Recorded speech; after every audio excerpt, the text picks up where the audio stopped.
Olá, bom dia. Aqui Pastor Odivan.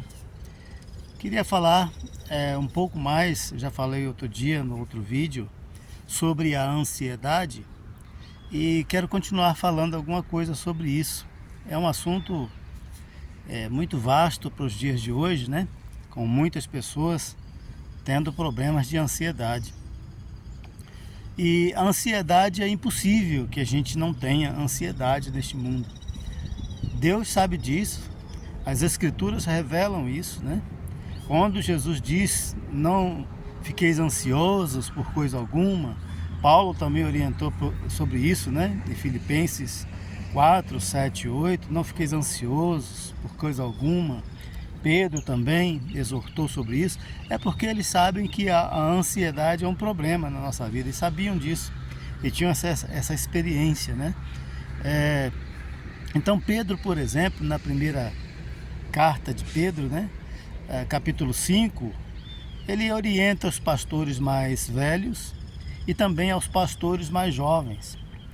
E dá vários conselhos. E dentre os conselhos que ele dá, é exatamente isso, no versículo 7, lançando sobre ele toda a vossa ansiedade.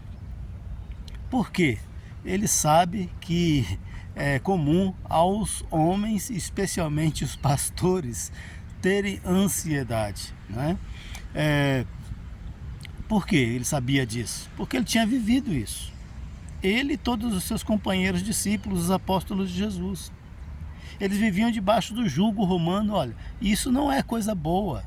A ansiedade é um anseio por uma libertação, por um bem-estar, por estar livre de peso, de aflição. E eles estavam com um jugo romano sobre eles. Então era comum ter ansiedade para se livrar daquilo. Tinha uma expectativa de se livrar, se libertar daquela coisa. E uma das coisas que ele esperavam se livrar da ansiedade era a esperança messiânica, que o Messias viria e libertaria o povo. Então eles viveriam, inclusive não viveriam apenas bem, mas reinando sobre os outros também. Essa é a esperança, uma falsa esperança messiânica deles, né? Mas era a esperança deles, era o que eles esperavam. E essa esperança era tão forte que mesmo depois da ressurreição, os apóstolos ainda pensavam na libertação em termos políticos, na esperança messiânica deles. Tanto é que Tiago e João disputavam o primeiro e segundo lugar, o primeiro ministro e segundo ministro de Cristo, e todos eles ficaram zangados quando souberam dessa tentativa de Tiago e João. E mesmo depois da ressurreição de Cristo, quando Jesus dava instruções que ele ficasse em Jerusalém até receber o Espírito Santo, eles perguntaram, é nesse tempo que vai restaurar o reino a Israel? Quer dizer, ainda pensavam em termos políticos, numa libertação política. E Jesus falou, não vos compete saber disso, os tempos e as épocas que o Pai tem estabelecido. Então,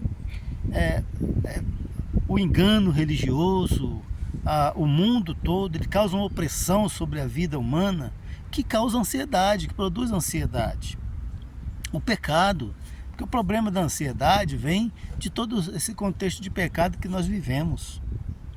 O mundo se tornou um habitat maldito, por assim dizer, depois de Adão pecar, não é? Isso é inevitável que toda geração de Adão, toda descendência de Adão tenha aflições, tenha a ansiedade, tenha problemas, tenha dificuldades, queira resolver. Nós não fomos criados inicialmente para isso, mas aconteceu isso por causa do pecado. E isso não é culpa de Deus, nem é culpa do diabo também. É culpa do homem.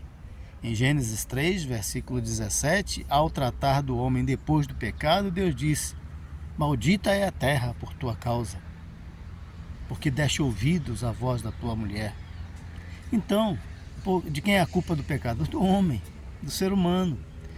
Em Eclesiastes 7, 29, diz que Deus fez o homem reto, mas este complicou tudo, estragou tudo, inventou muitas astúcias, né, com seus pecados, com seu comportamento pecaminoso. Então, é natural ter ansiedade, Mas o que fazer com a ansiedade? Essa é a questão. Pedro diz, lançando sobre ele, ou seja, lançando sobre Jesus toda a nossa, veja, não é apenas algumas ansiedades, mas toda a nossa ansiedade, lançar sobre Jesus, porque ele tinha aprendido nas suas lutas que Jesus é o único que pode resolver, tratar adequadamente as nossas ansiedades.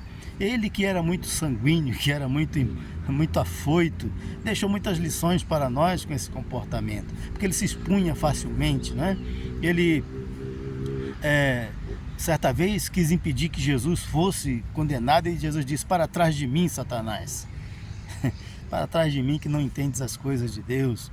Depois ele disse veementemente, eu nunca te negarei. Jesus disse, esta noite mesmo, antes que o galo cante, 3 vezes me negarás. Olha, e então depois ele chorou amargamente. Depois lá na praia, depois da ressurreição, Jesus aparece para ele e pergunta, Pedro, tu me amas? 3 vezes Jesus perguntou a mesma coisa. E em cada resposta ele disse, apacenta meu cordeiro, meu rebanho. Apacenta o meu rebanho. Então, Pedro sabia, através das suas experiências de ansiedade, de querer fazer as coisas, de resolver as coisas imediatamente, né? Porque é assim que nós queremos, e neste mundo que exige tudo num toque, né? Na palma da nossa mão, num toque, nós teremos muito mais ansiedades ainda. Nós precisamos aprender a confiar em Deus e entregar as coisas na mão de Deus, esperar o tempo de Deus. Esperar o tempo de Deus, confiar que Ele está no controle de tudo, e mesmo que a vida passe, mesmo que a vida seja tirada de nós, a vida biológica, mas a vida espiritual jamais. Nós veremos o Senhor de novo, voltaremos à vida e voltaremos para uma nova vida, uma vida cheia de alegria, uma vida cheia de paz. As coisas não acabam quando a gente morre, e a gente não pode evitar, há coisas que a gente não pode evitar. Então não se mate tentando resolver algo que você não pode evitar.